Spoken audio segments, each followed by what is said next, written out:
Yeah, welcome to the second session, to the Coronary MRA session. And I was asked to give an introduction. So it's only me now standing between the good talks. Basically, it's only me standing now between the good talks and you. So you have to enjoy now the first 20 minutes, and hopefully I will stay on Swiss time, as Matthias enforced in the previous session.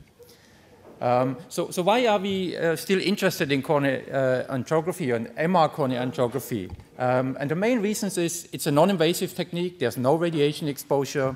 There's also no need for contrast agents. Also, I will show some cases where we use contrast, and there are no known side effects. However, a major advantage of cardiac MRI is that it's the gold standard for tissue characterization. Just looking here at these beautiful LGE images. And it's also the gold standard for LV function quantification. And most recently, there was a paper published in the New England Journal of Medicine that shows that MR perfusion imaging is non-inferior compared to FFR. And I think that also will make a huge difference to cardiac MRI. So the only kid on the block that is missing are the coronary arteries. And hopefully in this presentation, I can show you that we are also getting closer to hopefully becoming part of this family of cardiac MR. So what are the problems? And we have talked about this already in length. It's sensitivity to cardiac and respiratory motion, also the long acquisition times, because we usually use 3D acquisitions, limited spatial resolution, and also it requires expert personnel for the scan planning. So we have to simplify the examination. So the major problem, as I mentioned, is the respiratory motion. So how do we deal with it? And there are three approaches that we can employ. So we can try to minimize or freeze the motion. We can correct for the motion and making the scan more efficient, so not throwing away any data. Or we can even resolve the motion. And I will go through those now step by step. So people have been using the navigator technique for more than 20 years now. And you can get some very nice images. However, the problem is we gate the data. So usually we throw away about 50% of the data, which makes the acquisition inefficient. And on top of it, we can have problems with hysteresis, so that our motion model breaks down. Nevertheless, there have been many studies using the navigator technique. So this is a multicentre study from Japan, from Sakuma's team. And they scanned 127 patients with coronary artery disease. The scan time was about 10 minutes. And the main result of the study is that the negative predictive value is fairly high of MR coronary artery imaging. So it could be a quite good test for ruling out coronary artery disease. But here, looking at the gating efficiency, you can see 37% is very low. So basically, this is still a major limitation of this test. And the team of Debbie Ali pushed this a bit further. So they combined MR coronary artery imaging with LGE and with perfusion imaging, and they basically performed the coronary scan between the rest perfusion and the LGE scan. And then they looked at the diagnostic value. So when we look here at this graph, we see basically the diagnostic value just looking at LGE, and it's not so great. But however, if we add basically the coronary artery scan, we can greatly improve the diagnostic value. So here on this table, we can see the sensitivity for the detection of coronary artery disease was 40% with LGE. Now, by performing MR coronary artery imaging, it went up to 97%. And now by adding also MR perfusion imaging, it was even 100%. However, in that case, the specificity went down. But again, the scan time is fairly long and highly unpredictable with the navigator technique. What we also can do is, with coronary artery imaging, is looking at high-risk plaque. In this case, high-intensity plaques. This is what we believe is this is interplaque hemorrhage.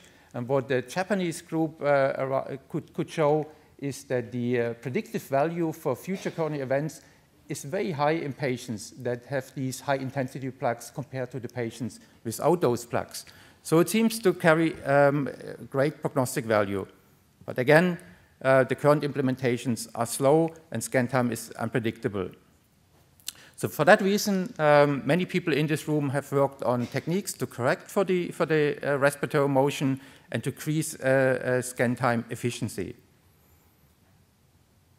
So one way of doing it is by performing self-gating, basically just reading out the center case space, the center line in case space, and then monitoring the respiratory motion over time. The good thing is it doesn't require a motion model anymore, or one also can, for instance, acquire low-resolution images, which we call image navigators, and use those image navigators to correct for the respiratory motion. So as I said, there are two methods, 1D self-navigation, 2 or 3D image navigators, and they either can be combined with 3D radio readouts or with 3D CRISPR or 3D cones. The advantage is, as I mentioned, scan efficiency goes up to 100%, and the scan times become predictable. And also the scanning is much more simplified. So the 1D self-gating is done by just having a center case baseline here at the beginning of the acquisition, and that can be used, for instance, for foot-head translation motion correction of the case-based data. It also can be used for binning of the data and then, for instance, to apply 3D rigid motion correction. As I mentioned before, the other approach is to use image navigators and to correct for the motion in left, right, and foot-head direction. So the Stanford group basically has pushed this a bit further. So they implemented a 3D image navigator. And now the beauty of the 3D image navigator is that we can measure the respiratory motion in 3 dimensions, foot, head, left, right, and AP, and can basically now perform 3D translation motion correction. And again, achieving 100% scan efficiency. And the group in Lausanne and also the group at King's College performed some clinical studies to validate now these new techniques. So this is with the 1D self-navigation, which was done by Davide Piccini, and here another study performed by Marcus Henningsen at King's College London. And as you can see, the image quality looks quite promising, and there's some good correlation with X-ray angiography. Again, here you see this for the image navigator, where you see a proximal stenosis in the RCA. And both techniques have reasonable diagnostic accuracy. Here with the 1D self-navigation, the sensitivity was 71% and specificity 60%, so that's a bit low. And here with the image navigator, sensitivity was 86% and specificity 83%, but probably more important, the negative predictive value was 95%. So again, a good test for ruling out coronary artery disease. And the group from DBRL also investigated the technique using contrast-enhanced CMRA at 3 Tesla, and also they found quite good diagnostic performance. Again, sensitivity 95% and negative predictive value, in this case, 77%. However, there are still some remaining challenges. So respiratory motion is complex, so it's usually non-rigid. And also whole heart scan times are usually fairly long if we go for sub-millimeter CMRA. So that also means we need advanced reconstruction methods. So one approach that we are using in London at King's College is basically the image navigator that we use to correct in foot head and left right.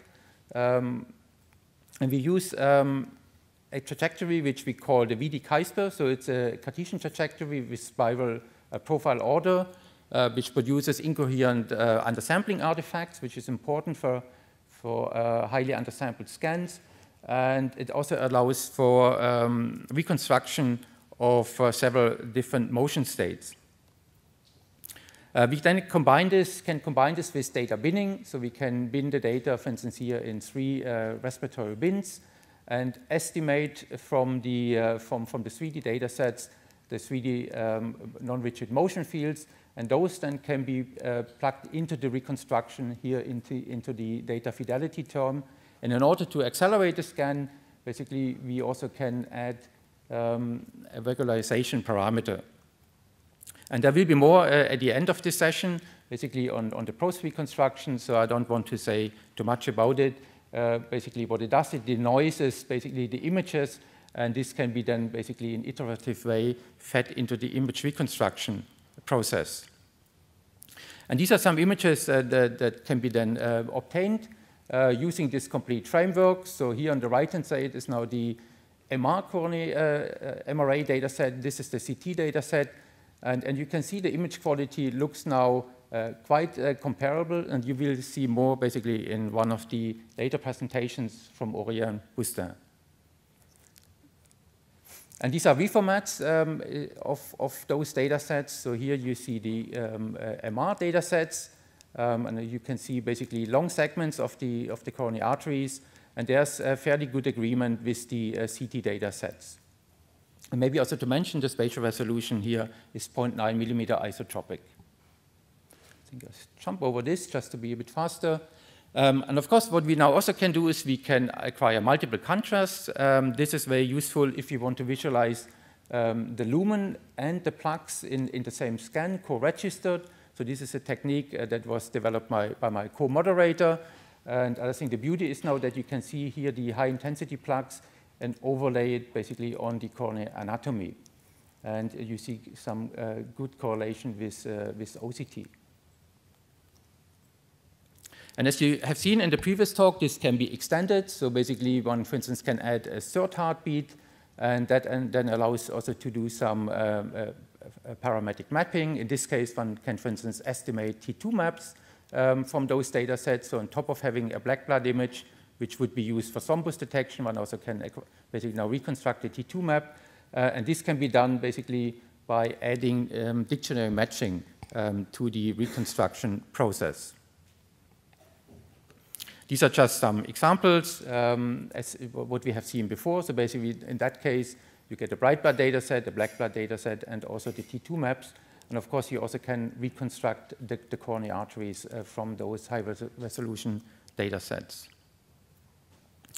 And as I mentioned at the beginning, so we not only can correct for the motion, but we also can resolve the motion. And the group at NYU basically showed how motion can be resolved in 2D, basically with the golden angle radial acquisition. What one can do now with 1D self-gating is extract the respiratory signal, bin the data basically in the respiratory dimension, and then apply a compress sensing like reconstruction in order to resolve the respiratory motion. And these are now examples here for 2D motion, basically for 2D data sets. So you see basically the funny thing is also the septum is moving with the respiratory motion, and here now a 3D data set which is acquired with a 3D radial technique which the Lausanne group has developed. And as we heard before, so the Lausanne group basically pushed this further. They basically, together also with the group from the Cedars-Sinai, they use now a 3D radial trajectory with 1D self-gating, which is a free running sequence in order to acquire basically without any need of the ECG. And that can be better seen on this slide. So basically what they can do now is basically reconstruct respiratory motion resolved data sets, but one can also do the same in the cardiac dimension. So basically have respiratory and cardiac resolved data sets. And now again, by employing a compress sensing like reconstruction here using basically a TV-based reconstruction, one can get some nice and high-resolution images here. In this case, respiratory resolved, cardiac resolved, or going through the slices. And then one advantage now of this approach is that one doesn't have to pick the right trigger delay. So for instance, here, these are, for instance, 3 different cardiac phases. Here, the coronary artery looks quite good already, but maybe it's a bit blurrier than in this phase. So that's also quite nice. So retrospectively, one can pick the best coronary phase.